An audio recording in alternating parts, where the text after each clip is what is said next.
ایک صاحب نے سوال کیا ہے کہ ظہر اور عصر کی نماز میں امام قرات کیوں نہیں کرتے، امام پڑھتے کیوں نہیں ہیں؟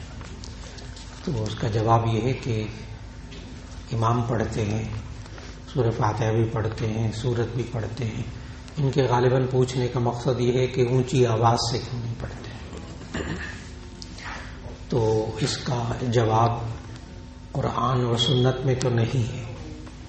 اس کی وجہ کہ ظہر اور عصر کی نماز میں آہستہ کیوں پڑھتے ہیں، فجر مغرب عشاء کی نماز میں، جمعے کی نماز میں، عید کی نماز میں اونچی آواز سے کیوں پڑھتے ہیں. اس کی وجہ تو قرآن اور حدیث میں نہیں ہے، لیکن علماء نے اس کی حکمت بتائی ہے کہ شاید اس کی یہ حکمت ہو سکتی ہو کہ جو اندھیرے کی نمازیں ہیں جس میں لوگوں کو آواز جانی چاہیے امام کی، لہذا فجر مغرب اور عشاء ان میں اونچی آواز سے پڑھتے ہیں. یا بڑا مجمع ہو تو اس میں آواز پیچھے تک چلی جائے، لوگوں کو سنائی دے، تو عید میں اور جمعے کی نمازوں میں اونچی آواز سے پڑھنے کو کہتے ہیں. لیکن یہ حکمت علماء نے بتائی ہے، محدثین نے یہ حکمت لکھی ہے، قرآن اور حدیث میں یہ حکمت نہیں ہے. ایک صاحب نے پوچھا کہ چیزیں بیچنے والا کن چیزوں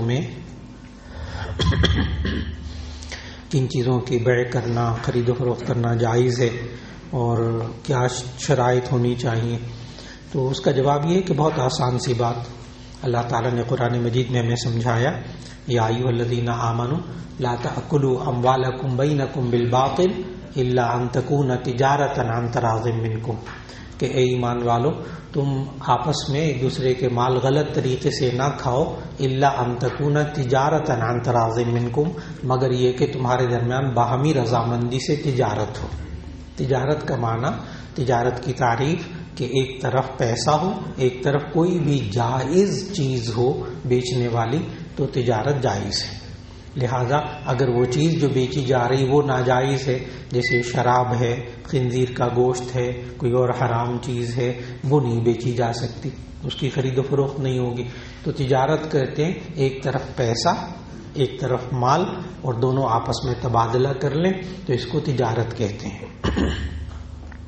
چنانچہ محدثین نے، فقہا نے جو تجارت کی تعریف کی ہے وہ یہ ہے کہ مبادلۃ المال بالمال بالتراضی، کہ ایک مال کا دوسرے مال سے تبادلہ کرنا باہمی رضامندی کے ساتھ.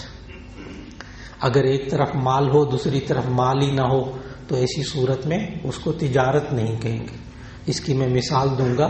آج کل جو پلاٹوں کی فائلیں بکتی، ابھی اس سوسائٹی کا وجود ہی نہیں ہوتا زمین کے اوپر، ابھی اس نے زمین ہی نہیں خریدی، لیکن جناب وہ فائلیں بک رہی ہوتی. تو وہ خالی فائلیں، نہ زمین ہے نہ مال ہے. خالی فائل تو 2 لاکھ کی نہیں ہوتی نا، فائل کے اندر کچھ کاغذ لکھے ہوئے ہوں وہ بھی 1.5 2 لاکھ 5 لاکھ کے نہیں ہوتے. اس لیے خالی فائلوں کا بیچنا جائز نہیں، کیونکہ وہ مال نہیں ہے. ہاں اگر فائلوں کے اندر کم از کم زمین موجود ہو، اس کی پلاٹنگ ہو گئی ہو، اس کا حصہ فلاں پلاٹ نمبر مخصوص ہو گیا ہے، اب آپ بالکل درست، اب آپ اس کو بیچیں گے، اس کے کچھ حقوق تو آپ کے پاس آئے ہیں نا، کوئی قبضے کی کوئی شکل و صورت تو آئی ہے. لیکن وہ مال ہی نہ ہو وہ فائل، تو ایسی صورت میں اس کو نہ بیچا جائے. تو ایسی صورت میں مال ہونا چاہیے، مال کو مال کے ساتھ بیچیں گے، جائز مال ہوگا تو بیع درست ہوگی. ایک صاحب نے پوچھا کہ آپ ناپاکی والی عورت ذکر کر سکتی ہے؟ تو اس کا جواب یہ ہے کہ احادیث میں واضح الفاظ میں موجود ہے کہ نبی صلی اللہ علیہ وسلم نے ازواج مطہرات کو ناپاکی کی حالت میں قرآن مجید کی تلاوت سے منع کیا، روزہ رکھنے سے منع کیا، نماز پڑھنے سے منع کیا، اور مسجد حرام کا طواف کرنے سے منع کیا. یہ تلاوت، نماز، روزہ اور اس کے ساتھ مسجد حرام میں خانہ کعبہ کا طواف، ان چیزوں سے حیض کے اندر روکا. یہ عبادتیں منع، اور ذکر اذکار کرنا، تسبیحات کرنا وہ جائز ہے. ادب یہ ہے کہ وہ درود شریف ناپاکی کی حالت میں نہ پڑھے، لیکن اللہ تعالیٰ کے ناموں کا ورد، کلمہ طیبہ کا ورد یہ جائز ہے ناپاکی کی حالت میں، ذکر اذکار جائز ہیں، تسبیحات جائز ہیں۔ ایک صاحب نے کہا الاسماء الحسنی، اللہ تعالیٰ کے صفاتی ناموں کی کون سی کتاب مستند ہے؟ لکھنے والے کا نام بتا دیں، جن ناموں کو کسی ترتیب اور کسی کام کے لیے اور کتنی دفعہ پڑھنا ہو۔ اصل میں یہ جو اسماء الحسنی ہیں، اللہ تعالیٰ نے قرآن مجید میں اس کے بارے میں یہ ارشاد فرمایا کہ وَلِلَّهِ الْأَسْمَاءُ الْحُسْنَى فَادْعُوهُ بِهَا، کہ یہ اچھے نام اللہ تعالیٰ کے ہیں، تم اس کے ذریعے اللہ سے دعا مانگو، اللہ سے مانگو۔ تو معلوم ہوا کہ اللہ تعالیٰ کے جو نام ہیں ان کو لے کر اللہ سے دعا مانگنا بہت اچھی بات، لیکن اس کے لیے سمجھداری کی ضرورت ہے۔ ہمارے اگر میں آسان الفاظ میں سمجھانا چاہوں تو یہ اللہ تعالیٰ کے جو نام ہیں نا، یہ اللہ تعالیٰ کے مختلف ڈپارٹمنٹ ہیں، مختلف شعبے ہیں نا۔ اب ایک بندہ ہو، وہ بیچارہ مالی طور پر بہت کمزور ہو گیا اور کاروبار اس کا بیٹھ گیا، اب وہ اللہ تعالیٰ کا نام کہ جی یہ تسبیح پڑھا کریں، یا قہارو یا جبارو، بیچارے کا کاروبار نہیں چل رہا نا، تو اس کے لیے پڑھیں گے یا رزاقو، یا رزاقو کہ اللہ تو رزق عطا فرما۔ اسی طرح کوئی بیمار ہو یا شافی، ہاں، تو کہنے کا مقصد یہ اللہ تعالیٰ کے ڈپارٹمنٹ ہیں مختلف، تو جو اللہ تعالیٰ کے ناموں کی مناسبت سے کس نام کو کس وقت پڑھنا ہے، یہ ہمیں قرآن مجید میں احادیث میں اللہ تعالیٰ کے رسول صلی اللہ علیہ وسلم نے چند ناموں کے بارے میں بتایا، جیسے النبی صلی اللہ علیہ وسلم نے فرمایا کہ سورہ آل عمران کے شروع میں اور آیت الکرسی میں اس میں اعظم موجود ہے، اللہ تعالیٰ کا ایک بڑا نام موجود ہے۔ یہ حدیث ہے کہ آیت الکرسی کے شروع میں اور سورہ آل عمران کے شروع میں، اب وہ دونوں میں وہیں آتا ہے الف لام میم اللہ لا الہ الا هو الحی القیوم۔ تو وہ علماء نے لکھا، محدثین نے، مفسرین نے لکھا کہ اسی میں کوئی اللہ تعالیٰ کا بڑا نام ہے جس کو لے کر مانگا جائے تو اللہ قبول فرماتا ہے۔ تو اس کے لیے بہترین جو کتاب آسان سی ہے اور آسانی سے مل جاتی ہے، وہ جامع شفیع کے محتمم ہیں شیخ الحدیث حضرت مولانا فضل الرحیم صاحب، تو انہوں نے کتاب لکھی ہے اسماء الحسنی، نام بھی اللہ تعالیٰ کے لکھے ہیں، پھر اس کے ساتھ یہ لکھا ہے کہ اس کا ترجمہ کیا ہے، پھر اس کے ساتھ ساتھ دعا بھی لکھی ہے، ساتھ پہ یہ بتایا کہ اس کو کس مقصد کے لیے پڑھیں۔ تو یہ آسان عوام کے لیے بہت شاندار کتاب ہے، نام بھی اس کا یہی ہے الاسماء الحسنی، وہاں سے لی جا سکتی ہے اور غالباً وہ مفت دیتے ہیں۔ ایک صاحب نے کہا کہ ماہ رجب کا پہلا جو ماہ ہے، بزرگ کہتے ہیں اسے اللہ کا مہینہ کہتے ہیں۔ جی نہیں، ہمیں نبی صلی اللہ علیہ وسلم نے ماہ رجب کے بارے میں جو سکھایا ہمیں وہی سیکھنا چاہیے۔ نبی صلی اللہ علیہ وسلم نے رجب کے مہینے میں دعا مانگنے کو کہا، اللہم، یہ حدیث سے ثابت ہے، اللہم بارک لنا فی رجب و شعبان و بلغنا رمضان، اے اللہ ہمیں رجب اور شعبان میں، یہ اب رجب کا مہینہ، اس کے بعد شعبان کا مہینہ، اس کے بعد آگے رمضان، تو اے اللہ ہمیں رجب اور شعبان میں برکت نصیب فرما اور ہمیں رمضان تک پہنچنے کی توفیق عطا فرما۔ تو یہ گویا کہ رمضان کی تیاری ایک طرح سے ہو گئی، تو یہ دعا سکھا دی۔ باقی رجب کے مہینے میں اور کوئی خاص بات جو ہے، وہ ایک اہم بات وہ ہے معراج کا موقع، کہ 27 رجب کو یا مختلف روایات میں رجب کے مہینے میں معراج کا موقع آیا، تو شب معراج جو ہے وہ ایک رجب کے مہینے کے بارے میں جو منسوب ہے، بالکل درست، رجب کے مہینے میں اللہ تعالیٰ نے معجزہ عطا فرمایا، لیکن شب معراج میں کیا وظیفہ ہے، کیا کرنا چاہیے، اگلے دن روزہ رکھنا چاہیے یا نہیں، یہ باتیں قرآن و سنت سے ثابت نہیں ہیں۔ وہ شب برات کے بارے میں وہ جب آئیں گے تو انشاءاللہ عرض کر دوں گا موقع۔ فی الحال رجب کے اندر یہ رات کو عبادت کرنا شب معراج کو، یہ بھی ثابت نہیں ہے، اور آگے چل کر پھر اس میں اگلے دن روزہ رکھنا یہ بھی ثابت نہیں ہے، اس کو بھی دین سمجھ کے نہیں کرنا چاہیے۔ بس رجب کے بارے میں اتنی باتیں ذہن میں رکھ لیجیے گا۔ ایک صاحب کا ایمان کی حالت میں موت کا آنے کا مطلب مسلمان پیدا ہوتا ہے اور مسلمان مرتا ہے، یہ ایمان ہے کیا؟ نہیں، بہت آسان سی مطلب ہے کہ ایمان کی حالت میں موت آنا، ایمان کس کو کہتے ہیں؟ ایمان کس کو کہتے ہیں؟ یہ نبی صلی اللہ علیہ وسلم سے حضرت جبرائیل علیہ السلام نے پوچھا تھا لوگوں کو تعلیم دینے کے لیے. یہ حدیث جبریل کہلاتی ہے، بہت مشہور حدیث ہے کہ نبی صلی اللہ علیہ وسلم سے پوچھا حضرت جبرائیل علیہ السلام نے آ کر کہ مل ایمان، یہ ایمان کیا ہوتا ہے؟ تو نبی صلی اللہ علیہ وسلم نے جواب دیا تاکہ اسے لوگوں کو بات سمجھ میں آئے کہ الایمان ان تشہد اللہ الہ الا اللہ وان محمد رسول اللہ، اور پھر اس کے بعد ان تؤمن باللہ وملائکتہ وکتبہ ورسلہ والیوم الآخر، جس کو ہم پڑھتے ہیں آمنت باللہ وملائکتہ وکتبہ ورسلہ والیوم الآخر. تو یہ 5 باتوں پر پختہ یقین رکھنے کو ایمان کہتے ہیں.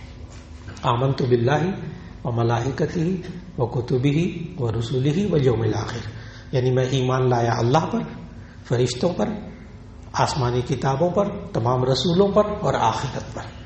تو ان 5 باتوں پر پختہ یقین رکھنا یہ ایمان ہے. جو بندہ مرے اس حال میں کہ ان 5 باتوں پر یقین رکھتا تھا تو یوں کہا جاتا ہے یہ ایمان کی حالت میں مرا. یہ بات مکمل ہو گئی. جی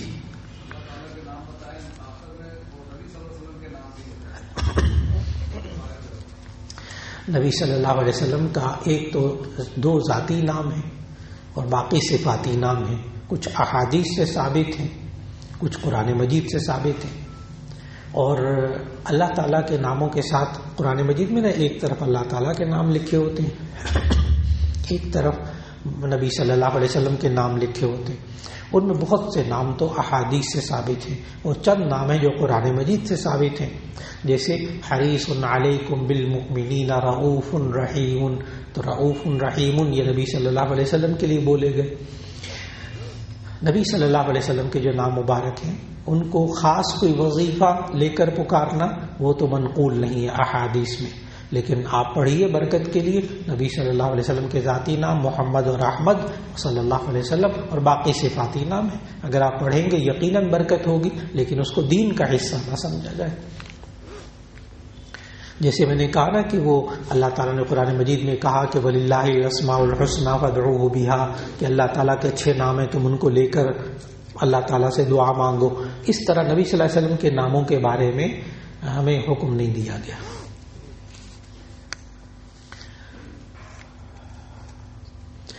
قرآن مجید میں اللہ پاک نے کئی جگہوں میں اور جمع کی ضمیر لائے تو اس کا کیا جواب ہے؟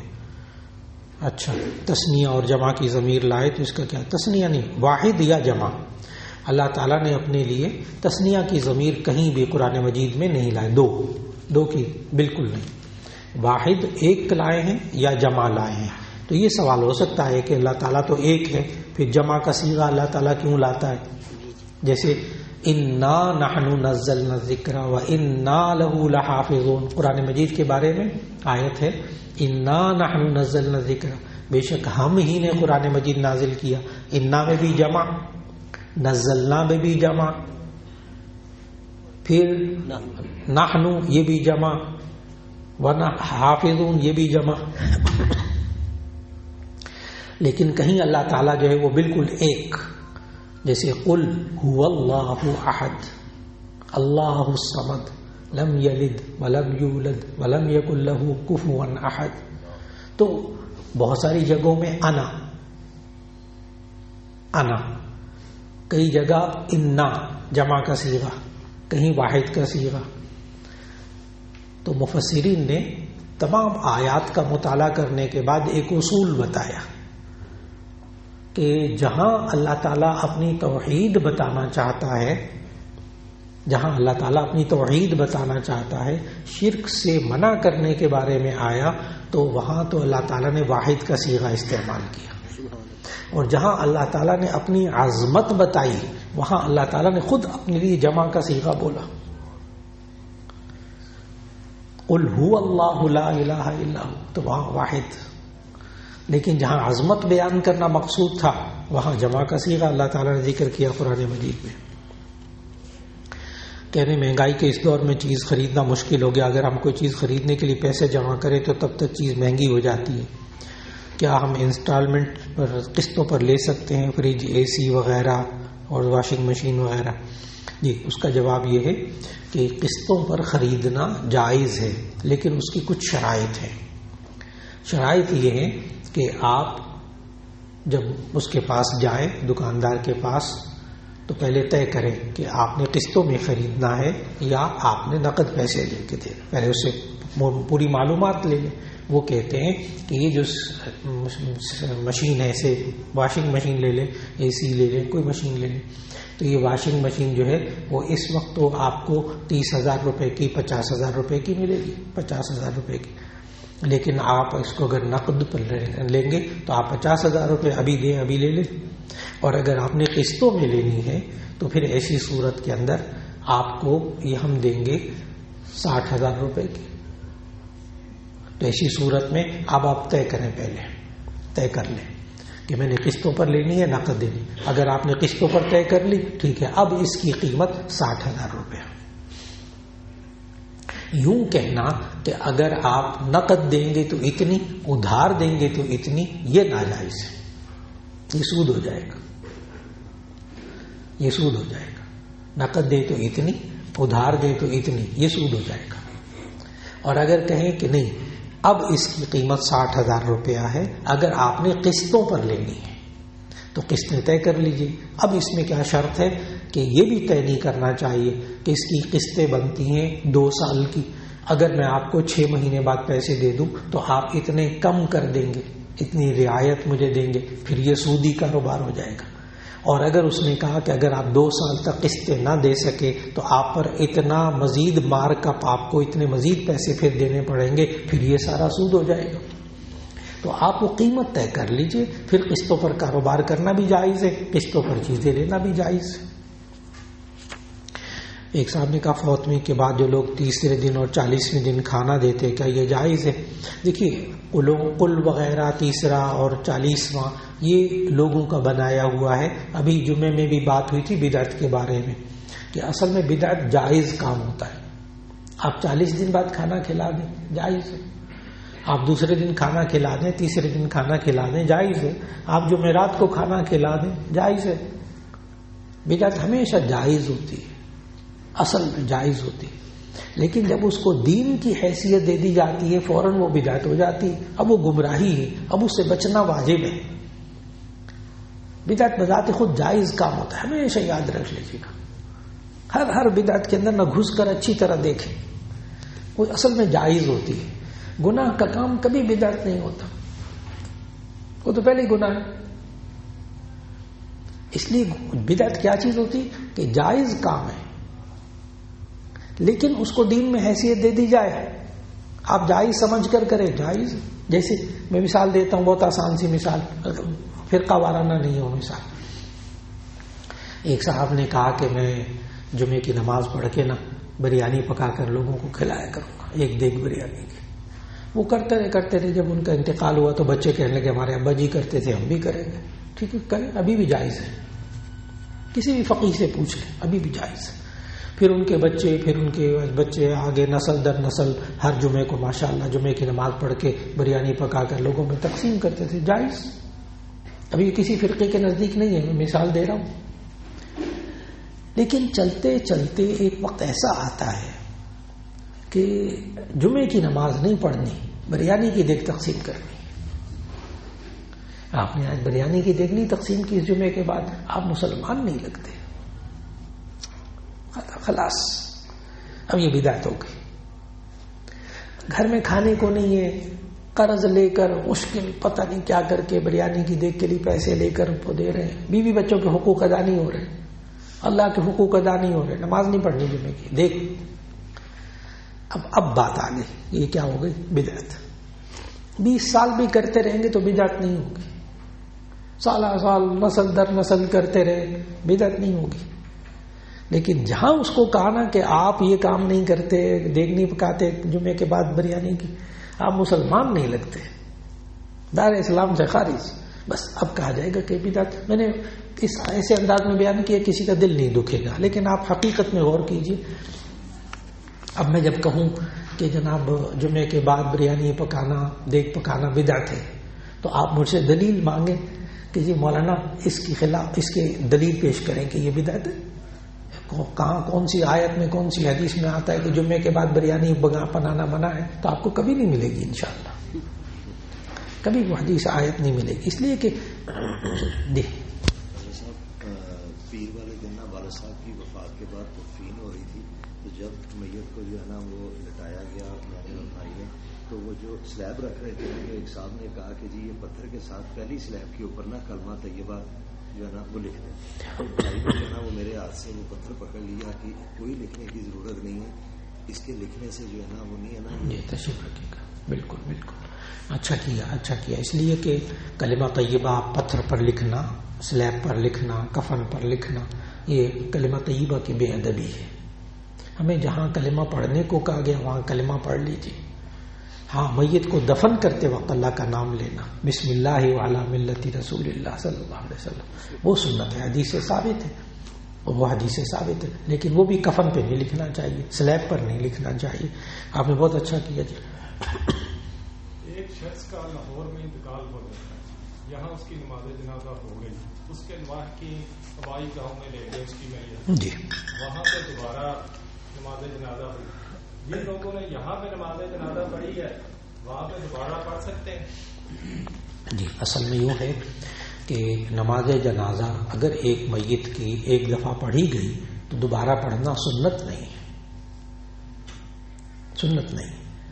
میں نے یہ نہیں کہا ناجائز ہے، میں نے کیا کہا سنت نہیں ہے. نماز جنازہ یہ فرض کفایہ ہے. فرض کفایہ کہتے ہیں اگر سب لوگوں پر فرض ہے، اس علاقے کے سب لوگوں پر فرض ہے نماز جنازہ اس بندے کی پڑھنا، چند لوگ ادا کر لیں گے سب کے ذمے سے وہ فرض ساقط ہو جائے گا.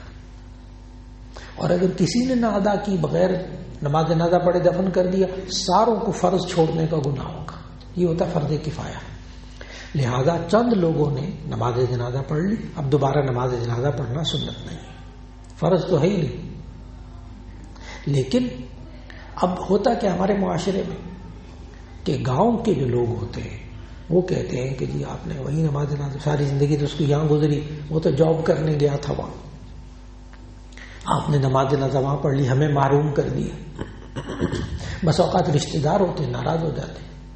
ایسی صورت میں ان علماء نے طریقہ بتایا کہ جو ان کے ولی ہے نا، ولی بیٹا وغیرہ، وہ یہاں جو لاہور میں نماز جنازہ پڑھی جائے اس میں شریک نہ ہو، پھر اپنے آبائی علاقے میں جائیں تو ولی ساتھ شریک ہو جائے. کیونکہ اس کی اجازت ہے کہ اگر ولی جنازے میں پہلے شریک نہیں ہوا تو پھر دوسری نماز جنازہ وہاں جا کر پڑھی جائے جس میں ولی شریک ہو جائے، گنجائش موجود. لیکن اگر ولی میں چند بچے بھی پڑھ چکے ہوں، 5-6 بیٹے ہیں، 1-2 بیٹے شریک ہو گئے، بس اب سنت نہیں ہے، سنت کے مطابق زندگی گزاری جائے. اس لیے اگر ہو ایسی ضرورت، ایسی صورت میں اول تو میں یہاں بھی یہ بھی عرض کروں کہ شرعی نقطہ نظر سے میت کا جہاں انتقال ہو وہیں اس کو دفن کرنا چاہیے. سنت یہی ہے. اگر بامر مجبوری آبائی علاقہ ہے، فلاں ہے، جانا ہے، ضروری ہے، پھر نماز جنازہ بھی وہیں پڑھ لیجیے اگر جانا پڑے، کیونکہ حالات ہوتے ہیں، بہت سے پیچیدہ مسائل پیدا ہو جاتے ہیں بعد میں. تو ان پیچیدہ مسائل سے بچنے کے لیے پھر میت کو منتقل کرے اور نماز جنازہ بھی وہیں ادا کی جائے، وہیں دفن کیا جائے. جی جی. ایک آدمی لاہور میں رہتا ہے، 150 کلومیٹر اس کی آبائی رہائش کا ہے، مستقل رہائش ہے اس کی، لیکن وہاں آنا جانا لگا رہتا ہے. وہاں جا کے وہاں سے اس کی آمدن بھی ہے، کیا وہاں جا کے وہ پوری نماز پڑھے گا یا قصر ہے؟ اچھا سوال ہے. ان صاحب نے یہ سوال کیا کہ ایک صاحب یہاں لاہور میں رہتے ہیں، کاروبار ہے، گھر بھی بنا لیا، بچے بھی یہاں رہتے ہیں، لیکن وہ راول پنڈی میں بھی ان کا آبائی گھر ہے، آبائی جگہ ہے، وہاں یا اسلام آباد یا کسی جگہ زمینیں ہیں، وہاں سے جو ہے نا پیسے آتے ہیں، آمدن آتی، وہاں بھی جاتا ہے یہاں بھی جاتا ہے. نماز با قصر پڑے گا کہ نہیں، اس کے لیے ایک اصول یاد رکھ لینا چاہیے، بہت آسان سا اصول. ایک ہوتا ہے وطن اصلی، وطن اصلی جہاں انسان پیدا ہوا، جہاں انسان پلا بڑا، جہاں ماں باپ رہتے ہیں، جہاں جائیداد ہے، یا جہاں کہیں کسی بندے نے مستقل رہنے کا ارادہ کر لیا، یہ سب وطن اصلی. ایک تو یہ میں نے عرض کر دیا. دوسرا کیا کہ ایک بندے کے دو وطن اصلی ہو سکتے ہیں. ایک بندے کے دو وطن اصلی ہو سکتے ہیں. میں لاہور میں بھی گھر بنا لیا، لاہور میں کاروبار بھی کر رہا ہوں، آئندہ یہیں رہنا ہے میں نے، وہاں بھی جا کے رہا کروں گا، وہاں بھی جایا کروں گا، وہاں بھی گھر بناؤں گا. ماں باپ وہاں رہتے ہیں، دوسرے بھائی رہتے ہیں. ٹھیک ہے، اس کے دونوں وطن اصلی. سفر کے دوران یہ قصر کرے گا اور دونوں جگہ یہ پوری نماز پڑھے گا. لیکن اگر لاہور میں آ کر وہ، میں تھوڑا سا مثال کو بدل لیں، لاہور میں آ کر وہ کاروبار کرتا ہے، ملازمت کرتا ہے، ہر ہفتے چلا جاتا ہے، یہاں گھر بھی لیا ہوا، یہاں گھر بھی لیا ہوا، یہاں رہنے کا ارادہ نہیں ہے، ارادہ نہیں ہے پکا. ٹھیک ہے، ملازمت ملی ہوئی ہے، گھر بھی خرید بھی لیا، کرائے پہ لے لیا، یہیں رہتا ہے، بیوی بچے بھی یہیں ہیں. اب اس کا وطن اصلی وہی ہے، لیکن ہمیشہ لاہور میں رہنے کا پروگرام نہیں ہے. اگر کہیں ٹرانسفر ہو گئی تو وہاں گھر لے لوں گا، کہیں اور چلا گیا وہاں گھر لے لوں گا، کوئی بات نہیں، کرائے پر لے لوں گا. تو ایسی صورت میں اس کا وطن اقامت، وطن سکنا کہلاتا ہے، رہائش کا وطن. تو اب یہ جب ایک دن کے لیے بھی وہاں جائے گا نا اپنے وطن اصلی میں، تو وہاں جا کر پوری نماز پڑھے گا. اور یہ جو رہائش کا اس کا وطن ہے، جس میں اس نے آئندہ 5-10 سال طویل مدت رہنے کا ارادہ کیا ہے، اس میں بھی پوری نماز پڑھے گا. وطن سفر جو ہوتا ہے نا، وہ یہ ہوتا ہے کہ بندہ 15 دن سے کم کہیں ٹھہرنے کی نیت کرے تو وہ وطن سفر کہلاتا ہے. یعنی یہ بندہ اس میں 15 دن سے کم کی نیت کرے گا تو مسافر کہلائے گا. 15 دن سے زیادہ کی نیت ہو گئی تو پوری نماز پڑھے گا. اب یہ چند اصول ذہن میں رکھ لیے جائیں تو بڑے پیچیدہ مسئلے حل ہو جاتے ہیں، اللہ حل کر دیتے ہیں. جی،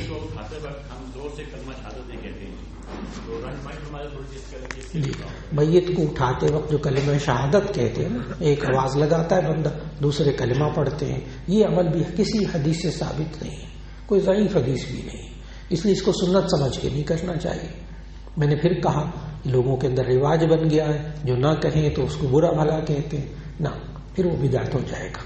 یہ نہیں کہنا چاہیے کلمہ پڑھنا بدعت ہو گیا، نہ کلمہ پڑھنا بدعت نہیں ہوا، یہ آپ کا عمل بدعت ہے. جس کو دین، کلمہ کبھی بھی پڑھ لیجئے، آپ میت کو اٹھانے کے وقت کلمہ پڑھ لیجئے، جائز ہے، لیکن اسی کو دین سمجھا بدعت ہو گیا.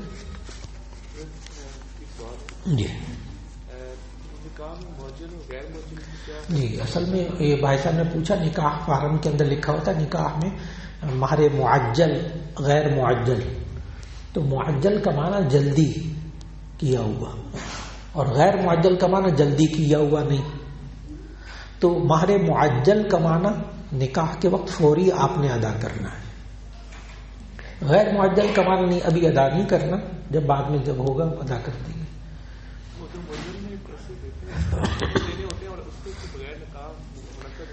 جی اب میں عرض کروں کہ ایک اور لفظ لکھتے ہیں معجل عند الطلب. معجل عند الطلب یعنی جب مانگا جائے گا اس وقت فوراً دینا پڑے گا. ایک تو یہ بات ہو گئی. اب آپ کا دوسرا سوال کیا تھا؟ کہ اگر معجل کہہ دیا، لکھوا دیا اور پیسے پے نہیں کیے تو کیا نکاح منعقد ہو جائے گا؟ سے فائدہ اٹھا کے. جی بھائی صاحب نے سوال کیا کہ اگر نکاح میں تو لکھ دیا معجل اور ابھی جو نا اس نے ادا نہیں کیا تو ایسی صورت میں کیا بیوی سے تعلق اس کا درست ہوگا؟ تو اس کا جواب ہے کہ جی ہاں درست ہوگا. جی ہاں درست ہوگا کہ ابھی حق مہر متعین تو کر لیا، دیا نہیں، تو یہ جائز ہے اس سے تعلق قائم کرنا. لیکن اگر نیت نہ ہونا، نہ دینے، نیت نہ ہو دینے کی، یعنی نہ دینے کی نیت ہو، دینا دینا نہیں، بس لکھ لیا لاکھ روپے لکھ لیا، دینا نہیں ہے. دلہا کی نیت، دلہا کی نیت دینا نہیں ہے. میں نے بعض لوگ کہتے بھی ہیں وہاں وہی لکھ لیں جتنا لکھنا ہے، کون سا دینا ہے. اب میں مشکات شریف کی حدیث سناؤں گا کہ نبی صلی اللہ علیہ وسلم نے فرمایا، ذرا نازک موضوع ہے لیکن بیان کرنا بھی بڑا ضروری ہے کہ نبی صلی اللہ علیہ وسلم نے فرمایا جو بندہ حق مہر نہ دینے کی نیت رکھتا ہو کہ میں نے حق مہر نہیں دینا، پھر بیوی سے ازدواجی تعلق قائم کرے تو اسے گناہ ہوگا. یہ نہیں کہ اس نے بدکاری کی نہیں، اسے گناہ ہوگا. اس لیے اب آسان طریقہ عرض کرنے لگا ہوں جو آئندہ جمعوں میں بھی آنے والا ہے، لیکن ابھی آپ کو عرض کر دیتا ہوں کہ آسان طریقہ اس کا کیا ہے کہ ہمارے معاشرے کے اندر لڑکے والے لڑکی کو زیور دیتے ہیں، سیٹ وغیرہ بنا کے دیتے ہیں، حق مہر نہیں دیتے. اس میں بنیادی بات کیا ہوتی ہے؟ بیچ میں بنیادی بات یہ ہوتی ہے کہ وہ کہتے ہیں ہم نے اپنی بیٹی کو اتنا زیور چڑھایا، دیا نہیں. یہ خاص ایک ٹرم ہے، اصطلاح ہے. ہم نے اپنی بیٹی کو، اپنے ہونے والی بہو کو اتنا زیور چڑھایا. چڑھانے کا مطلب یہ ہوتا ہے کہ اگر بالفرض کبھی کسی وقت ہم نے دیا نہیں، اس کو مالک نہیں بنایا، اگر کسی وقت طلاق وغیرہ ہو گئی، علیحدگی ہو گئی، تو یہ ہم واپس لے لیں گے. اور اگر مالک بنا دیا جائے تو پھر واپس نہیں لے سکتے نا. یہ ٹیکنیکل بات ہے، سب بڑے ہوشیار ہوتے ہیں دینے کے معاملے میں، سب بڑے ہوشیار ہوتے ہیں. اب اس کا طریقہ میں ساتھیوں کو بتاتا ہوں کہ دیکھیں، منہ دکھائی میں دلہا کبھی انگوٹھی دے دیتا ہے، کبھی لاکٹ دے دیتا ہے، کبھی سونے کی چیز دے دیتا ہے.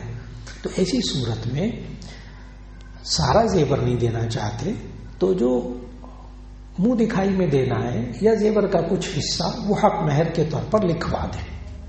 1 تولہ طلائی زیور حق مہر ادا کیا جاتا ہے تاکہ ایک فرض ادا ہو جائے. اس لیے پیسے الگ سے نہیں دینے تو کوئی بات نہیں، آپ زیور لکھوا دیجیے. پیسے ہیں تو وہ بھی دے دیجیے، لیکن دینے کی نیت سے لکھا جائے، نہ دینے کی نیت سے نہ لکھا جائے. اب بات مکمل ہو گئی. 10-20 ہزار جنہوں نے حق میں باتیں رہے تو یہ بھی جائز ہے. جی میں نے بتایا کہ آج کل کے حساب سے 30 گرام 620 ملی گرام چاندی، ٹھیک ہے نا.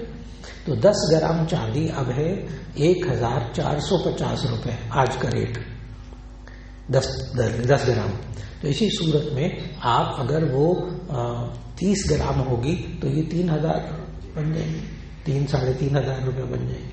تو اس لیے 5000 روپے پہ تک بھی آج کل حق مہر رکھا جائے تو وہ دے دیا جائے. 10,000 رکھا جائے، 20,000 رکھا جائے، وہ دے دیا جائے، نقد دے دیا جائے، جائز. ایک صاحب نے لکھا کہ کیا خواجہ سرا کو صدقہ دے سکتے ہیں؟ اصل میں خواجہ سرا جو ہوتے ہیں نا ہمارے معاشرے میں، ان کے بارے میں اسلامی تعلیمات سے لوگ واقف نہیں ہوتے. خواجہ سرا جس کو ہم خسرا کہہ دیتے ہیں، جس کو ہم ٹرانسجینڈر کہہ دیتے ہیں، اصل میں ہوتے کیا ہے؟ ان کی تھوڑی سی آسان سی وضاحت کر دوں. جب بچہ پیدا ہوتا ہے تو بس اوقات اسی وقت بھی پتہ چل جاتا ہے کہ اس میں عورت کے اعضاء بھی ہوتے ہیں، مرد کے بھی اعضاء ہوتے ہیں. اور ظاہر پیشاب کرنے کے اعضاء سے ہی پہچان سکتے ہیں، اور تو کچھ نہیں ہوتا نا پیدائش کے وقت میں. بس اوقات دونوں ہوتے ہیں. بس اوقات یہ ہوتا ہے کہ 12-13 سال کی عمر میں اس کے درد شروع ہوتی ہے معدے میں، یا اس کے اندر داڑھی نکلنے کا وقت آتا ہے تو ایک طرف مؤنث علامات، عورت کی علامات بھی اس میں ظاہر ہو جاتی ہیں، مردانہ علامات بھی ظاہر ہو جاتی ہیں. تو اس کو کہتے ہیں خواجہ سرا، اس کو کہتے ہیں خنثی، اس کو کہتے ہیں ٹرانسجینڈر. اب بعض صورتوں کے اندر ایسا ہوتا ہے، آپ نے سنا ہوگا کہ فلاں آپریشن کے بعد لڑکا لڑکی بن گئی، لڑکا لڑکی لڑکا بن گیا. وہ کیا ہوتا ہے کہ 12-13 سال کی عمر کے بعد ڈاکٹر حضرات جو ہوتے ہیں وہ معائنہ کرتے رہتے ہیں. 12-13 سال کی عمر میں وہ دیکھتے ہیں کون سی علامات اس پر غالب ہیں. لڑکے کی علامات غالب ہیں تو وہ لڑکی کی جو علامات ہوتی ہیں جسمانی، وہ اس کو آپریشن کر کے ریموو کر دیتے ہیں. بعض صورتوں میں ہے یہ. اور اگر جو ہے وہ اس پر لڑکی کی علامات زیادہ ظاہر ہوں تو پھر وہ لڑکے کے جو اعضاء اس میں ظاہر ہوتے ہیں اس کو وہ ختم کر دیتے ہیں. بعض ہوتے ہیں جن کے اندر مؤنث کی علامات ظاہر ہوتی ہیں، ساتھ داڑھی بھی نکل آتی. تو یہ وہ چیزیں میں نے بہت آسان کر کے سمجھانے کی کوشش کی کہ اگر اس کو آپریشن کر کے اس کو تبدیل کر دیا جائے تو گنجائش موجود، لیکن اس کے بعد اس کی آواز میں تبدیلی، اس کے چلنے میں تبدیلی، یہ چیزیں آتی ہیں. ہمارے معاشرے کے اندر اس کو گھروں سے لوگ نکال دیتے ہیں، گھروں سے نکال. لیکن جو سمجھدار پڑھے لکھے لوگ ہوتے ہیں وہ ایسے بچوں کو گھروں سے نہیں نکالتے، ان کے ساتھ زندگی گزارنے کا آہستہ آہستہ نظم بناتے ہیں، خاندانوں میں نظم بناتے ہیں. تو اس لیے یہ کوئی کسی انسان کا قصور نہیں ہے یہ فطری طور پر کبھی ایسا ہو جاتا ہے، اور اس کو معاشرے میں جگہ دینی چاہیے، اس کا احترام کرنا چاہیے، اور اس کے باقاعدہ مسائل ہیں شریعت کے اندر۔ شریعت میں آسان ترین اصول بتا دوں، شریعت کیا کہتی ہے؟ اگر اس میں عورت کے نشانیاں عورت کی زیادہ ہوں تو ایسی صورت میں اس پر عورت کے احکام چلیں گے، وہ پردہ بھی کریں گے۔ اور اگر اس میں مرد کے جو اعضاء اور مرد کی نشانیاں غالب ہوں تو ایسی صورت میں اس کو مرد شمار کر کے اس پر مردوں کے احکامات آئیں گے۔ اب بات مکمل ہو گئی۔ تو شریعت کا اصول بہت واضح ہے، اور جو مسائل سمجھ میں نہ آئے وہ علماء سے پوچھ لیے جائے۔ لیکن یہ جو خواجہ سرا ہوتے ہیں مانگنے والے، اصل جو سوال تھا کہ ان کو صدقہ دے سکتے ہیں، یہ اصل میں جو زیادہ تر خواجہ سرا آج کل نظر آتے ہیں سڑکوں وڑکوں پہ، یہ گینگ ہے، یہ مافیا ہے پورا۔ یہ باقاعدہ پالتے ہیں، لے جاتے ہیں بچوں کو ایسے، پھر بڑا کرتے ہیں، پھر ان سے ناچ گانے وغیرہ کروانا، یہ وہ، اور ناجائز جتنے بھی گناہ کے کام ہیں وہ ان سے کروانا۔ وہ ظاہر ہے ان کی آمدنی بھی پھر حرام اور ناجائز ہے، لیکن اس طرح میک اپ وغیرہ کر کے اور چوکوں میں کھڑے ہو کر مانگنا ان کو نہیں دینا چاہیے، ان کو نہیں دینا چاہیے۔ ہاں، اگر کوئی آپ کو معلوم ہو کہ کوئی خواجہ سرا ہے بیچارہ، وہ گھروں میں رہ رہا ہے، بے بسی کی حالت میں ہے، اس کی مدد کرنا، اس کو صدقہ دینا، اس کے خرچے کو برداشت کرنا تعاون کے لیے انسانی صورت میں وہ جائز ہے۔ ایک صاحب نے کہا دوران نماز اگر والدین بلائیں تو کیا نماز جاری رکھنی چاہیے؟ اگر والدین کو پتہ ہو یا نہ پتہ ہو کہ بچہ نماز پڑھ رہا ہے، فرض، واجب، سنت، نفل، ان سب نمازوں کے بارے میں کیا حکم ہے؟ اس کا جواب یہ ہے کہ آپ اگر نماز پڑھ رہے ہیں اور ماں نے پکارا، باپ نے پکارا، تو آپ پکار کو ہی سمجھ سکتے ہیں، اندازہ لگا سکتے ہیں کوئی ایمرجنسی کی بات ہے یا نہیں ہے۔ ایمرجنسی مثال کے طور پر باپ کی چیخ کی آواز آئی، پہلے گرنے کی بھی آواز ہے، پتہ نہیں واش روم میں گر گئے، اب آپ نے آواز سنی، گر گئے بیچارے نا، آواز آئی، اب وہیں نماز توڑ دیجیے، چاہے فرض ہو، بات سمجھ نہیں ہے، چاہے فرض نماز توڑ دیجیے، جا کر اس کا خیال کیجیے، پھر نماز پڑھ لی۔ لیکن اگر ماں نے پکارا بیٹا مجھے پانی پلا دو، میرا گلا سوکھ رہا ہے، ٹھیک ہے اب نماز توڑ دیجیے، جا کر پانی پلا دیجیے۔ لیکن اگر ماں نے سبزی منگوانی تھی، دودھ منگوانا تھا، آپ کو اندازہ ہو گیا بیٹا وہ دودھ لا دو بازار سے، سبزی لا دو، تو اس کے لیے نماز نہیں توڑنی۔ آپ نے دیکھنا ہے اس چیز کو کہ نماز توڑتے وقت مقصود کیا ہے۔ اگر تو جان بچانا مقصود ہے تو، ورنہ نبی صلی اللہ علیہ وسلم نے کیا فرمایا کہ نبی صلی اللہ علیہ وسلم نے فرمایا کہ وہ اس وقت عورتیں بچوں کو لے آتی تھی نا مسجد میں نماز کے لیے، تو جامع ترمذی کی حدیث، صحاح ستہ کی حدیث، کہ نبی صلی اللہ علیہ وسلم نے فرمایا کہ جب میں بچوں کی آواز رونے کی سنتا ہوں تو میں اپنی نماز کو مختصر کر دیتا ہوں، کہیں ماؤں کو بچوں کی وجہ سے تکلیف نہ ہو۔ نبی صلی اللہ علیہ وسلم اپنی فرض نماز کو ہلکا کر دیتے تھے، ذرا مختصر کر دیتے تھے، اس وجہ سے تاکہ مائیں اپنے بچوں کی وجہ سے پریشان نہ ہوں۔ اس وقت بچے بھی آ جاتے تھے، روتے تھے، تو نماز کو مختصر فرما دیتے تھے۔ تو معلوم ہوا کہ آپ اس کی رعایت دیکھیں گے۔ اگر آپ سمجھیں کہ اس وقت بہت ضروری ہے، جان بچانا ضروری ہے، فرض نماز کو بھی توڑ دیجیے۔ اور اگر جان بچانا ضروری نہیں ہے، صرف یہ ہے کہ ماں ناراض ہو جائے گی اگر میں نے جواب نہ دیا، تو ایسی صورت میں آپ نماز کو مختصر کر لیجیے، نماز کو مختصر کر لیجیے، اور بعد میں معافی بھی، معذرت بھی کر لیجیے، میں نماز پڑھ رہا تھا اس لیے جواب نہیں دے سکا، بات مکمل ہو گئی۔ پھر آپ نے یہی دیکھنا ہے کہ ان کے بلانے کی اس وقت وجہ کیا ہے، ورنہ اندازہ ہو جاتا ہے نا، اندازہ ہو جاتا ہے، کامن سینس سے انسان اندازہ لگا لیتا ہے کہ اس وقت بلانے کی اہمیت کیا ہے۔ یہ نہیں ہے کہ جی نماز پڑھ رہا ہوں تو ماں نے بلایا تو میں نہیں گیا تو اب نافرمانی ہوگی، نافرمانی کا گناہ ہوگا، نہ، اس کو آپ نے دیکھنا ہوگا بلانے کی حیثیت کیا ہے، کس وجہ سے بلا رہے ہیں، بس اس کے مطابق عمل کر لیجیے۔ جمعے کی نماز کی سنتیں پڑھنے کی کیا ترتیب ہونی چاہیے؟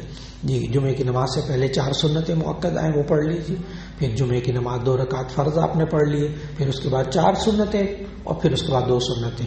اگرچہ بعض روایات میں پہلے 2 اور پھر 4 دونوں موجود ہیں، تو پہلے 2 پڑھ لی پھر 4 پڑھ لی، یہ بھی جائز۔ بعض لوگ درس نظامی میں منطق اور شرح تعدیب وغیرہ جو کتابیں ہیں، منطق وغیرہ فلسفے کی کتابیں، ان کتابوں کو درس نظامی میں شامل کرنا ضروری سمجھتے ہیں، تو کیا یہ صحیح ہے؟ تو اس کا جواب یہ ہے کہ منطق، میں صرف جو اس کا سوال کیا کہ وہی بتا دوں. پہلے منطق کا آپ مقصد سمجھیں، اس کی تعریف، منطق کی ڈیفینیشن سمجھیں، منطق کا مقصد سمجھیں، اس کی غرض سمجھیں، کیوں پڑھائی جاتی ہے، تب بات ہوگی.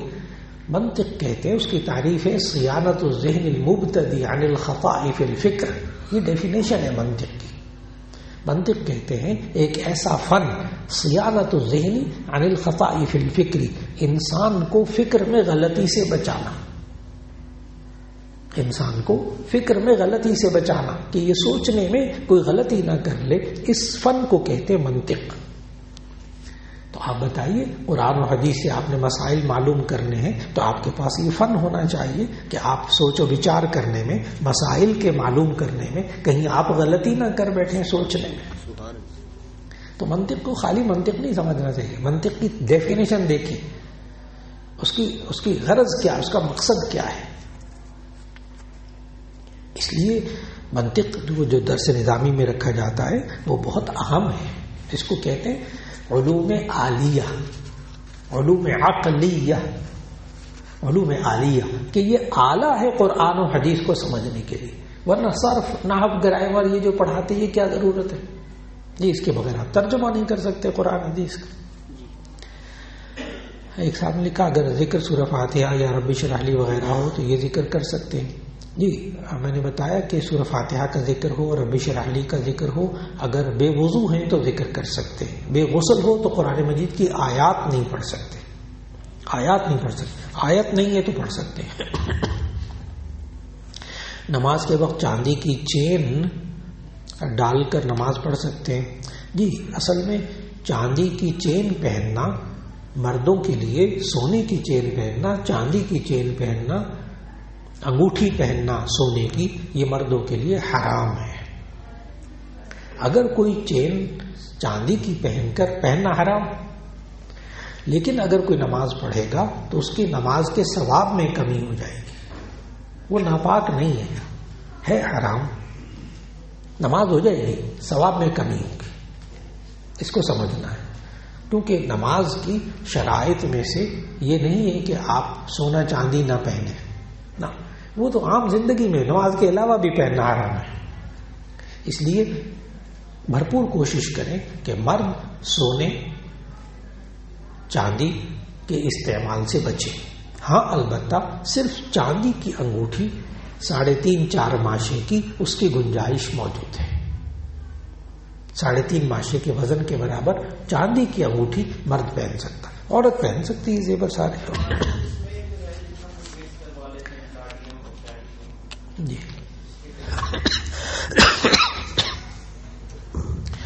یہ جو پلاٹینیم ہے نا، اس کی بھی کئی قسمیں آگے آ گئی. وائٹ گولڈ ہوتا ہے، وائٹ گولڈ، اور پلاٹینیم دھات ہے ایک. چاندی کے علاوہ باقی دھاتیں مردوں کے لیے ممنوع ہیں. رولڈ گولڈ مصنوعی، چاندی کے علاوہ ہر دھات مرد کے لیے ممنوع ہے. چاندی کی اجازت ہے. رولڈ گولڈ جتنا ہے مصنوعی ہے، پلاٹینیم عورت کے لیے بالکل جائز. یہی حال نگوں کا ہے. ہیرا ہے، چاندی کے انگوٹھی میں لگا لیا، مرد کے لیے جائز. نگینہ لگوانا جائز. عقیق ہے، زمرد ہے، فلاں ہے، جائز. مرد کے لیے انگوٹھی میں نبی صلی اللہ علیہ وسلم جو انگوٹھی پہنتے تھے اس میں کان فصہ حبشیا، اس کا جو نگینہ ہوتا تھا وہ حبشے کا تھا. حبشے میں زیادہ تر عقیق پایا جاتا ہے، تو عقیق لگوا لیے، جائز. لیکن ان پتھروں کو پھر یہ کہنا جب سے میں نے پتھر یہ عقیق پہننا شروع کیا ہے تو میرے مال میں برکت ہو گئی، میرا کاروبار چل پڑا ہے، اور جب سے فیروزہ میں نے لگوایا اس وقت سے میری طبیعت بہتر رہتی ہے، اور فلاں میں نے انگوٹھی میں نگینہ لگوایا تو میرا بلڈ پریشر اب ٹھیک رہتا ہے، وہ پھر ایمان کو خراب کرنے والی بات ہے. تو اس لیے کوئی بھی آپ نگینہ لگوا سکتے ہیں. تو میں نے بتایا چاندی کے علاوہ بالکل نہیں. اور یہ لوہے کی انگوٹھی پہننا یہ ویسے بھی مکروہ، مرد کے لیے بھی عورت کے لیے بھی. انگوٹھی صرف لوہے کی، کیونکہ یہ جہنمیوں کا لباس ہے. لوہے کے علاوہ باقی جو چیزیں ہیں رول گولڈ وغیرہ جائز. جی جو چندی کی مرد کو تو جائز ہے کہ عورت پہن سکتی ہے؟ جی عورت تو مشابہت نہیں ہوگی. نہیں. جس چیز کو نبی صلی اللہ علیہ وسلم نے اجازت دے دی وہ مشابہت نہیں. عورت چاندی کی انگوٹھی بھی پہن سکتی ہے, سونے کی بھی پہن سکتی ہے, عورت کے لیے جائز, مرد کے لیے صرف مشابہت. جی قبرستان کے اندر بیٹھے لے کے جانا اور اس کے بعد پاؤں یا سر والی سائڈ کے اوپر جو ہے نا قرآن پاک پکڑ کے پڑھ سکتے ہیں. جی ایسا ہے کہ قبرستان میں قرآن مجید لے جانا یہ بے ادبی ہے. قبرستان میں قرآن مجید لے جانا بے ادبی. زبانی پڑھ لیجیے. جی موبائل سے بھی پڑھ سکتے ہیں, پھر وہی موبائل کھولنا پڑے گا, دیکھنا پڑے گا. زبانی آپ سورہ فاتحہ 3 قل پڑھ لیجیے, بس کافی. جمعے کی پہلی اذان کے بعد جو کام کرو گے وہ حرام شمار ہوگا, تو کھانا کیسے نا کام منع نہیں ہے. خرید و فروخت. جمعے کی اذان کے بعد, پہلی اذان کے بعد خرید و فروخت نہ کریں. کھانا کھا رہے کھا لیں, پانی پی رہے پی لیں, کسی سے بات چیت کر رہے کوئی ٹیلی فون آ گیا سن لیں. خرید و فروخت. یا ایھا الذین آمنوا اذا نودی, قرآن مجید میں سورۃ الجمعہ میں یا ایھا الذین آمنوا اذا نودی للصلاۃ من یوم الجمعہ فاسعوا الی ذکر اللہ وذروا البیع. خرید و فروخت چھوڑ دو تاکہ اب نماز سے غافل نہ ہو جاؤ. یہ کہتے ہیں کہ بعض لوگ کہتے ہیں موسیقی روح کی غذا ہے, تو موسیقی کی زندگی پر کیا اثرات ہوتے ہیں. جی تو اس کا جواب یہ ہے کہ موسیقی, بعض لوگ کہتے ہیں, بڑے بڑے قابل پڑھے لکھے لوگ ہوتے ہیں, وہ کہتے ہیں موسیقی روح کی غذا ہے. تو ہمارے ایک بزرگ نے بڑا خوبصورت اس کا جواب دیا, کہنے لگے جیسی روح ویسی غذا, جیسی روح ویسی غذا. پاکیزہ روح کے لیے پاکیزہ غذا, اور بری روح کے لیے برے نفس کے لیے بری غذا. تو جیسا بندہ سمجھتا ہو اپنے لیے. باقی رہا موسیقی روح کی غذا ہے, تو اس کے بارے میں عرض کر دوں کہ اس موضوع پر PhD کا تھیسس لکھا گیا ہے. ہاں موسیقی روح کی غذا ہے, اس پر PhD کا تھیسس لکھا گیا. وہ پروفیسر صاحب, بلکہ کہا بھی ایک صاحب نے, کہنے لگے کہ وہ فلاں پروفیسر صاحب نے PhD کا مقالہ لکھا ہے, اس پر بڑی تحقیق کی, بڑی ریسرچ کی ہے. تو میں نے کہا بالکل مجھے خود معلوم ہے اس پر ریسرچ کہ موسیقی کے اثرات انسان کے ذہن پر ہوتے ہیں. چنانچہ انہوں نے کہا کہ وہ پروفیسر صاحب آپ سے بات کرنا چاہتے ہیں, ملاقات کرنا ہے. ضرور آ جائیں. کیسے بات ہے, آپ تیاری کر کے رکھیں, ان کی ریسرچ بڑی ہے. میں نے کہا یہ آنے دیں ان کو. آئے چائے بھائی بھی پروفیسر بڑے قابل آدمی. تو جب وہ آئے تو ان سے گزارش کی کہ بڑا آپ نے سنا ہے, بڑی ریسرچ کی ہے آپ نے, موسیقی روح کی غذا ہے. کہنے لگا میں نے یہ کیا وہ کیا, بہت لمبا چوڑا بتایا. تو بس ساری باتیں وہ انہیں تعارف کرا دیا اپنے تھیسس کا, اپنی تحقیق کا. تو میں نے صرف اتنا سا سوال کیا کہ آپ نے یہ جو عنوان رکھا ہے کہ موسیقی روح کی غذا ہے, تو بڑا اچھا عنوان ہے آپ کا, بڑی ریسرچ کی آپ نے. بس اتنا سا بتا دیں کہ اس میں جو آپ نے تھیسس کا ٹائٹل بنایا اس پہ یہی لکھا ہے نا موسیقی روح کی غذا ہے. کہنے کہ جی ہاں. میں نے کہا بس اتنا بتا دیں کہ یہ لفظ روح جو ہے نا جو آپ نے لکھا ہے یہ آپ کو کہاں سے پتہ چلا, لفظ روح آپ کو کہاں سے پتہ چلا. پھر لمبی بات کی ان سے. میں نے کہا جی لفظ روح آپ کی فزکس میں کہیں ہے؟ کہنے کہ نہیں. میں نے کہا کیمسٹری میں, علم کیمیا میں؟ کہنے کہ نہیں. میں نے کہا پھر یہ جو ڈاکٹروں کو علم پڑھاتے ہیں, اناٹمی پڑھاتے ہیں, علم تشریح الاعضاء اناٹمی, اور علم منافع الاعضاء فزیالوجی, میں نے اس میں ہوگا پھر. میں نے کہا پھر کوئی فن سائیکالوجی میں لفظ روح آتا ہے کسی کتاب میں؟ کہنے کہ نہیں. میں نے کہا میں عرض کروں یہ لفظ روح آپ کو کہاں سے پتہ چلا ہے؟ میں نے کہا وحی الہی سے, اللہ اکبر, قرآن سے. اور کسی کتاب میں ہے ہی نہیں روح, کسی کتاب میں نہیں. اور ریسرچ تھی نا اس بندے کی. تو جو ریسرچ کرنے والے ہوتے ہیں وہ بڑے سمجھدار ظاہر ذہین ہوتے ہیں, بڑھا کے ذہین ہوتے ہیں. تو میں نے کہا کہ بس اتنی سی گزارش ہے کہ جس وحی الہی سے آپ کو روح کا نام پتہ چلا ہے نا, غذا بھی وہیں سے معلوم کر لیں. سبحان اللہ. غذا بھی وہیں سے معلوم کر لیں. اللہ بذکر اللہ تطمئن القلوب. آگاہ رہو, اللہ کے ذکر سے دلوں کو اطمینان ہوتا ہے. جی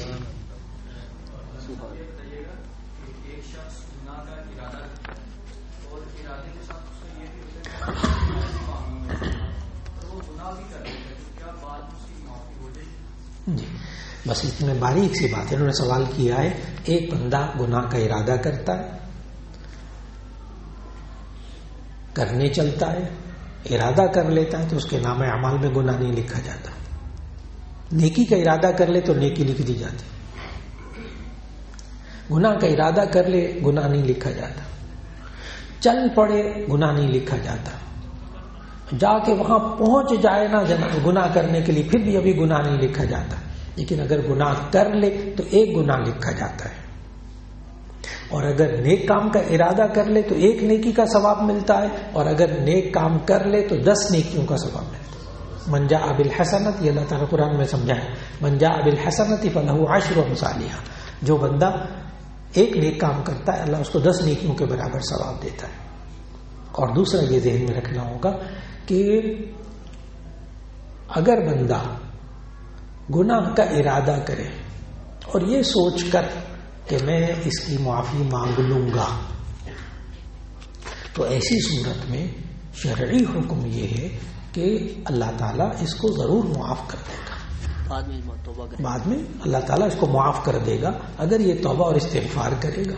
استغفار کا مطلب ہوتا ہے اے اللہ میں تجھ سے گناہ ہو گیا, اے اللہ میں تجھ سے معافی مانگتا ہوں, استغفر اللہ الذی لا الہ الا هو الحی القیوم. اور بعد میں کہتا ہے واتوب الیہ, میں توبہ کرتا ہوں یعنی آئندہ نہیں کروں گا.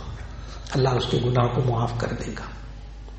لیکن اب نازک سی بات ہے, باریک سی بات ہے, اگر اس نے گناہ کو, حرام کام کو حلال سمجھ کے کیا تو اس کا ایمان ختم ہو گیا. ان دونوں میں خلط مکس نہیں کرنا چاہیے باتوں کو.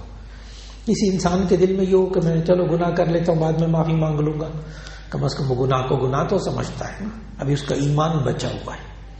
اور اگر اس نے گناہ کو گناہ ہی نہ سمجھا, حلال سمجھنا شروع کر دیا, تو ایسی صورت میں تب اس کا ایمان باقی نہیں رہا, اس کو ایمان کی تجدید کرنی پڑے گی. بس یہ باریک سی بات سمجھ لیا. اکثر گھروں میں دیکھتے ہیں کہ شوہر اور بیوی کی لڑائی ہو جاتی ہے. یہ بات جو پوچھ جی جی بیوی کہتی میں نے تمہیں طلاق دی, شوہر کہتا ہے میں نے تمہیں طلاق دی, اس کے بارے میں بس ایسے بارے میں طلاق کے جو مسئلے ہوتے ہیں ان میں اول تو کوشش بھرپور کرنی چاہیے کہ میاں بیوی میں لاکھ لڑائی ہو لیکن طلاق کا لفظ نہیں بولنا چاہیے. طلاق کا لفظ نہیں بولنا چاہیے, بس ایک رکھ لے, باقی رکھ لیجیے اگلے جمعے کے لیے. تو طلاق کا لفظ بالکل نہیں بولنا چاہیے. ٹھیک, لوگوں کا غصہ اسی میں ختم ہوتا ہے, بس طلاق کا لفظ بولنا نہیں چاہیے. اگر منہ سے نکل جائے تو ایسی صورت میں مفتی صاحبان کے پاس جانا چاہیے. ہر طلاق کا مسئلہ مختلف ہے. مفتی صاحبان کے پاس جائیں گے تو وہ میاں بیوی دونوں جائیں اور بتائیں کہ بھائی کس نے کیا لفظ کہے تھے, اس نے کیا لفظ کہے تھے. پھر اس کے بعد وہ بتائیں گے ایک طلاق ہوئی بھی کہ نہیں ہوئی, رجوع کر سکتا ہے کہ نہیں کر سکتا. میرے جمعوں میں آئندہ طلاق کے بارے میں مستقل موضوعات آ رہے ہیں, اس میں اور واضح ہو جائے گا انشاءاللہ. کہتے ہیں میرا ایک دوست جو ہے نا وہ ملٹی نیشنل کمپنی میں کام کرتا ہے اور وہاں مکمل فری ماحول ہے, غیر پردہ بے پردہ لڑکیاں ہیں, ان سے ملنا, بات کرنا, تحفے دینا, اس ماحول میں اپنے آپ کو کیسے بچا سکتے ہیں. تو اس کا جواب یہ ہے کہ اب بھرپور کوشش کریں کہ اول تو ایسی جگہ میں کام نہ کریں جہاں کے مخلوط ماحول ہو, بے پردگی ہو, بچنے کی کوشش کریں. لیکن اگر بالفرض ایسی کمپنی میں ملازمت مل جائے تو تنہائی میں نہ بیٹھیں, اپنی نظروں کی جتنی حفاظت کر سکتے ہوں کر لیں اور آپس میں بے تکلفی نہ ہونے دیں تاکہ وہ مرض دل میں پیدا نہ ہو. اپنے آپ کو گناہوں سے بچا کر, اللہ کی نافرمانی سے بچا کر آپ وہاں کمائی کریں گے, یقیناً اللہ تعالیٰ معاف بھی کر دے گا اور وہ کمائی بھی حلال ہوگی. اب نماز کا وقت بہت قریب ہو جاتا ہے, پھر انشاءاللہ آئندہ ملاقات. السلام علیکم ورحمۃ اللہ. جزاک اللہ.